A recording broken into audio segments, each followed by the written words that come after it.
Y'all have actually pissed me off, and I got time to rant today. It has been 3 days since the Grammys, and hey, I'm still standing on it. History was made in so many different ways. We had Doechii take it, we had Kendrick take it, and Beyonce Knowles Carter finally took home Album of the Year. More than that, she took home Best Country Album of the Year, which is so impactful and historic in so many different ways. And you would think, with all of these great things happening and records being broken, there would be more positive conversation. But like I said, it's been 3 days since the Grammys went off, and I'm looking at some of these comments, y'all. It's looking like a Klan meeting in the comments. And all I can hear is criticize, criticize, criticize. Yes, I said it. It's getting real nasty and real disrespectful. My first question for whoever's watching: why do y'all hate when Black women win? I think that's something that really needs to be unpacked, and I know a lot of people don't really want to get into it, but I feel like for the sake of especially what Cowboy Carter represented, we have to talk about it. It's getting out of control. I saw some comments, and we're going to get into how deranged standums are. I saw some comments talking about they done turned the Grammys into the BET Awards. Ah! Oh, that's no. In the sense that, No. you know what I mean? The BET. First of all, it is one thing to not like music. We don't all like the same music. We don't all have the same taste. That's just human nature. Like, I don't expect us to all like the same thing. That's completely normal. My question, especially the more that I talk about music and, do reactions and things like that, if someone says that they don't like something, why? Why is it that you don't like something? And that's not me trying to, be combative or anything like that. Just genuinely, I would like to know, what is it that you don't like about it? Is it the harmony? Is it the beat? Is it the instruments? Is it the message? Is it the lyrics? Is it the vocal? What is it that you don't like about it? And there's never really a clear answer, which really makes me feel like, oh, y'all don't like Cowboy Carter because this is rooted in a whole different something, okay? It is very, very shocking and very, very telling to see the reception that Beyonce winning Album of the Year has received. And obviously not from everyone, right? But unfortunately, sometimes negativity is a little bit louder than positivity. So that's really what I'm focusing on this video. Now, mind you, Beyonce has been in the game since I was knee-high to a grasshopper, okay? I was listening to all of Destiny's Child back in the 90s, okay? So Beyonce has really been doing it and doing the work for 20 plus years and has never received Album of the Year. Yes, we can definitely say that her previous projects should have received Album of the Year. Please don't get me started on Self-Titled. Please don't get me started on Lemonade. Please don't get me started on Renaissance Child, okay? But she did not win. And so usually when I watch the Grammys, I'm like, you know what? I already know how y'all are going to play. Let me not even tune in today. But the Grammys got it right this time around. And again, I thought there would be more positive reception and people would be happier about it. But they're not. They're actually really upset. And again, when you ask people, well, why don't you think she deserves to win? Well, she has too many Grammys already. Oh, okay. That's something. Oh, well, she paid to win this Album of the Year Grammy. Well, if that was on the table, why didn't she pay for the other albums to win Album of the Year? If that's the case, why didn't your fave pay for Album of the Year to get a Grammy? You don't find that suspicious? Oh, well, she just started making country music. She's not even really a country artist. If you listen to the first track on Cowboy Carter, and see, that's the issue right there, because half the people talking didn't even listen to Cowboy Carter.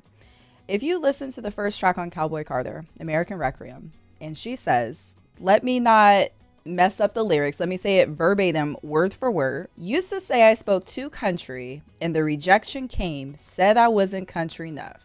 Said I wouldn't saddle up. But if that ain't country, tell me what is. plant my bare feet on solid ground for years. They don't know how hard I had to fight for this when I sang my song. Again, Beyonce has been out since the 90s, okay? And there was very much a time where Beyonce, born and raised in Houston, Texas, okay, fresh on the scene, had a very, very thick country accent, okay? Also, stay humble. I know we're gonna stay humble. If you ever meet me and I have a little attitude, just slap me. Just slap me right back in the shape. Y'all be talking about Glorilla, Beyonce knows back in the day, real country, real Texas. And people used to make fun of her all the time for it. They said it was too heavy of an accent. Obviously, times are very different now. I mentioned Glorilla because people are obsessed with Glorilla's accent and it's cute. I get it. But there was a time where that was made fun of. It wasn't as heavily embraced, right? And so because Beyonce was made fun of so much for her accent, she changed it and she, went to speech classes and, tried to get rid of her accent. And then come to find out, people are like, well, you're not Texas. You don't even have an accent. You're not even real country like that.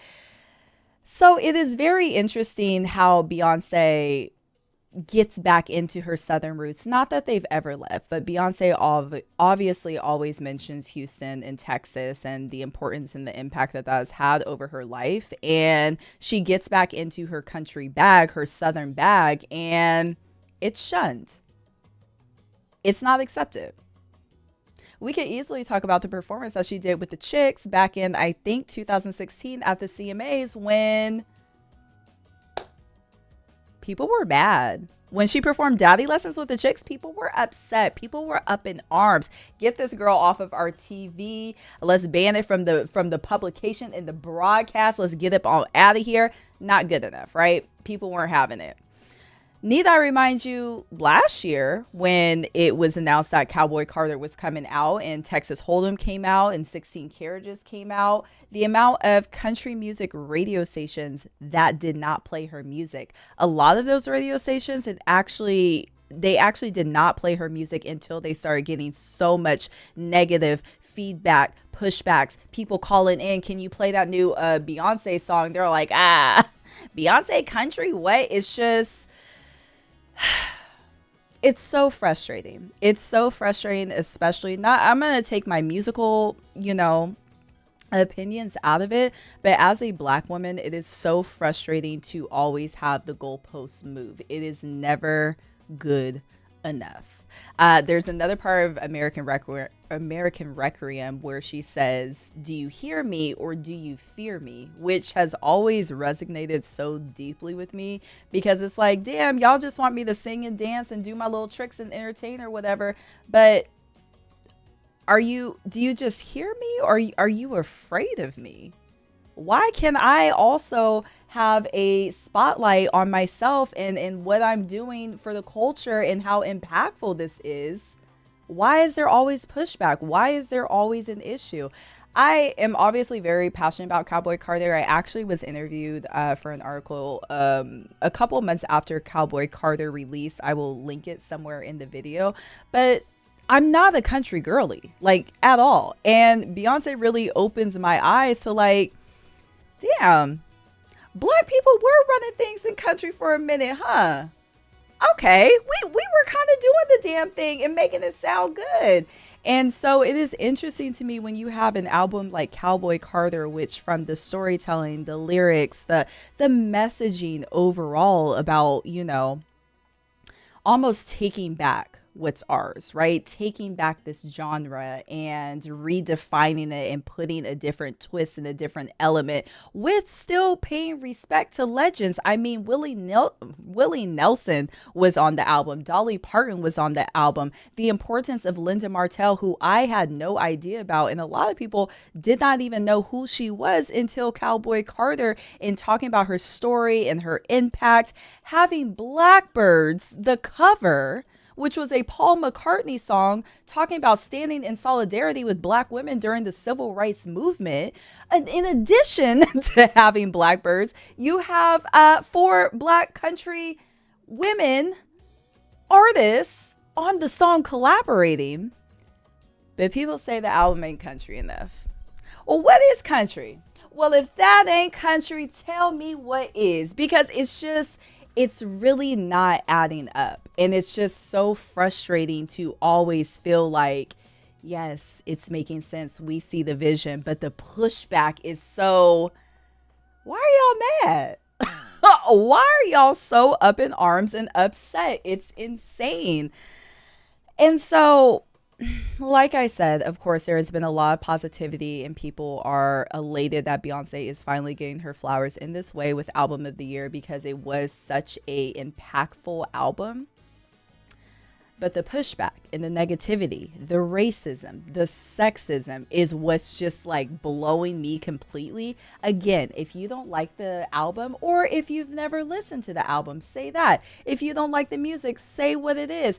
Don't say because they giving it to the black women. Don't say they're giving Beyonce albums because she doesn't deserve it. They just handing out whatever even though she doesn't deserve it. You know who you sound like? Yeah. Cause what is that? And it is very interesting to see the reception that, you know, people have had to her winning Album of the Year, especially from the stands. And I'm not going to name any specific standum, to be honest with you, but it is very interesting to see how some standums, right? Stands, they have one artist in mind that's their person. Okay, I need this person to win all the awards. It is interesting to see how standums are very selective on what artists they are upset about. You see what I'm saying? It's interesting to see how some standums, even though that artist has lost in multiple categories, you're only mad at Beyonce. Why is that? Why is that? It is also very interesting to see, like I said, how some of these comments have turned into clan rallies in the comments, okay? It's very interesting to see how a lot of these artists have not said anything about their fan bases. And I get it. At a certain point, you can't control people. People gonna do what they want to do. People are gonna, you know, fight for their right to defend you, whatever. However, I do feel like it gets to a point where you gotta wrangle them in, because we have definitely seen other standums and other fan bases that were not wrangled in and that were almost enabled to go after people, almost taught to go after people who didn't agree with their, I gotta choose my words before they come over here, child. But it's very interesting to see how quiet things have been from artists. Sometimes I do feel like you have to wrangle in your stance just a little bit, just a little, hey, I support Beyonce, I support what she's doing, blah blah blah, I'm so happy she won. It doesn't have to be a long thing, keep it cute, but at least let your supporters know that, hey, I'm not playing those games over here. You see what I'm saying? Especially if you're an artist that have benefited from Black culture, from your music, the way you dress, whatever it may be. It's the silence is deafening is what I'm saying. And so even though I'm just ranting and yapping on this video, I just had a lot of thoughts I needed to get out, because it's insane. It's actually insane, and it's frustrating. Like I said, taking my musical thoughts out of it as a Black woman is just so frustrating to see. There's always going to be something that someone deems you as not being good enough. You understand what I'm saying? And also, for the record, everybody that has something to say, I better not be fighting with you on Ticketmaster next week for these Cowboy Carter Chitlin Circuit Rodeo tickets. Everybody stay on that side when they switch okay? up. That's what I do know. Stay on that side. Keep it over there, please. But yeah, that's all I gotta say. I'm just tired of the whataboutisms and all of the goal post moving, and it's just frustrating. I want to end the video with positivity. Congratulations to Beyonce. Congratulations to all of us as listeners who saw the greatness in Cowboy Carter and for what it was. And I'm gonna listen again. Cowboy Carter has aged well, by the way. Like, we did a reaction on it when it first came out on the first day, and it has aged so well, especially post-election and everything going on. I still often have the album on repeat because it holds up. It's a beautiful album. And that's it, y'all. Let me know your thoughts down in the comments below. Thank you for letting me rant and yap for a second. But it's getting out of control. Control it. Control it. And also know that we see your biases and we see your racism and your sexism. Okay. On that note, I will catch y'all either on the Twitch channel or right back here on the YouTube page. Y'all be easy in these streets and go stream Cowboy Carter. Bye, y'all.